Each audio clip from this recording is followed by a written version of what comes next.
américain pour faire vraiment vaciller le géant russe. D'abord, quel est l'état des lieux des raffineries qui ont été russes touchées ou endommagées par l'Ukraine? D'abord, pour confirmer ce que vient de dire votre invité, c'est une vraie stratégie qui a été pensée, réfléchie, c'est d'aller frapper là où ça fait mal, donc les raffineries de pétrole. On estime qu'il y a à peu près un tiers des raffineries russes qui ont été soit endommagées, soit détruites. 38%, je crois, le chiffre exact. Donc vous voyez que ça paralyse quand même en partie cette industrie. Juste rappeler que le pétrole et le gaz, c'est en gros un tiers du budget de l'État russe, dans une économie de guerre évidemment qui a besoin d'argent pour alimenter ce conflit. Et donc vous avez des raffineries qui très régulièrement sont visées, Oufa, Saratov ces derniers jours, avec des dégâts importants. Donc on voit que les Ukrainiens parviennent déjà à taper assez loin dans la profondeur du territoire russe, avec d'éventuels missiles longue portée du type Tomahawk. Ça pourrait aller encore plus loin, faire plus de dégâts.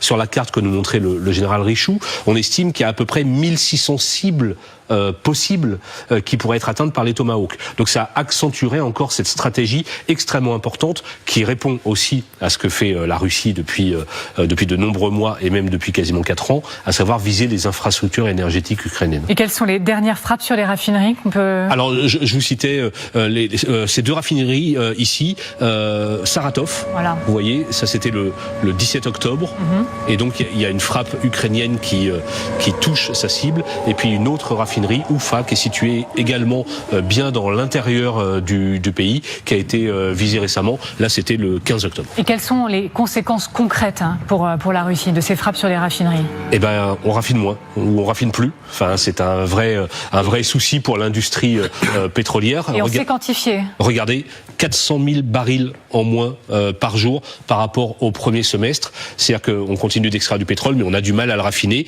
Donc évidemment, ça ralentit cette machine économique qui, encore une fois, est absolument essentielle pour le pouvoir russe. Et puis ça a des conséquences aussi pour les Russes à la pompe.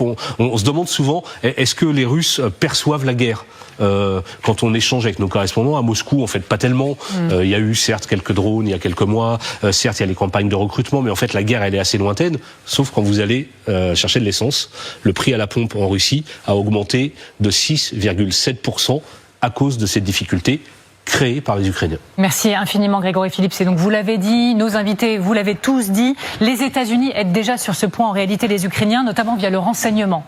Mais imaginez-vous que les États-Unis puissent décider dans les prochaines heures, lors de la réunion avec Volodymyr Zelensky, aller plus loin pour les accompagner dans ces frappes sur le pétrole. Isabelle Lesser.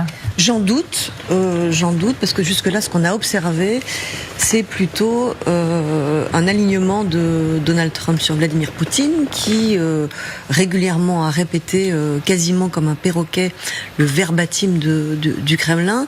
J'en doute aussi parce que pour Vladimir Poutine, les deux seules choses qui comptent, c'est la force et c'est le business. Or, pour lui, jusque-là, la force est représentée par Vladimir Poutine, c'est-à-dire par un autocrate qui a un très grand pays, un immense pays, et pour faire du business, il vaut mieux en faire pour lui avec l'immense Russie, ses matières premières, voilà. Il n'a jamais caché l'inimitié qu'il manifestait à Volodymyr Zelensky. Alors c'est vrai que les choses ont un petit peu changé. Volodymyr Zelensky est remonté dans l'estime de Donald Trump, notamment parce que Trump a compris que l'Ukraine résistait très bien et que c'était pas les charlots qu'il décrivait. Poutine est descendu dans l'estime de Donald Trump, mais je crois pas que les courbes se sont encore croisées. L'histoire des Tomahawks sera un véritable test pour voir si les courbes se croisent.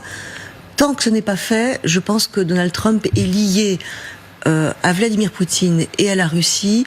On ne sait pas exactement quels sont les dossiers qui le lient, à part ce que je viens de raconter, c'est-à-dire des intérêts économiques et des intérêts stratégiques. Sur les liens intimes qui lient les deux hommes, beaucoup de rumeurs circulent.